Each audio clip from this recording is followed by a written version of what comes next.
Next time గుడికి వెళ్ళినప్పుడు ఈ విషయం గుర్తుపెట్టుకొని ధర్మానికి ఆధారమైన పూజారికి హారతి పళ్ళెంలో దక్షిణ ఇవ్వండి. హుండీలో వేసి గవర్నమెంట్కి ట్యాక్స్ కట్టకండి. గవర్నమెంట్కి నీ ధర్మాన్ని ఫాలో అవుతున్నందుకు ట్యాక్స్ కడతావా, లేక నీ ధర్మానికి ఆధారమైన బ్రాహ్మణుని పోషించి తద్వారా ధర్మాన్ని కాపాడుతావా? మస్జిద్కి చర్చికి లేని ఎండోమెంట్ హిందూ దేవాలయాలకు 1925లో మొదలైంది. బ్రిటిష్ మిషనరీ ఈ రూల్ని అప్పటి మద్రాస్ ప్రెసిడెన్సీ అయిన మొత్తం దక్షిణ భారతదేశం మీద అమలు చేసింది దౌర్జన్యంగా.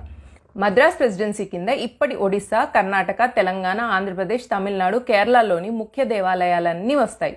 ఇది బ్రిటిష్ మిషనరీ చేసిన కుట్ర, డివైడ్ అండ్ రూల్. బ్రాహ్మణులు ఆర్యులని, దళితులు మూలవాసులని అబద్ధపు కాన్సెప్ట్ తీసుకొచ్చి అప్పటికే గురుకులాలను నాశనం చేసి మెల్లగా బ్రాహ్మణులను బూచిగా చూపించి వారిని ఆర్థికంగా దెబ్బ కొట్టడం కోసం 1925లో ఎండోమెంట్ యాక్ట్ అని పెట్టారు బ్రిటిష్. ఇంకా దారుణం ఏంటంటే బ్రిటిష్ మిషనరీ మతం 1947లో భారత్ని వదిలి వెళ్ళిపోయింది. 1940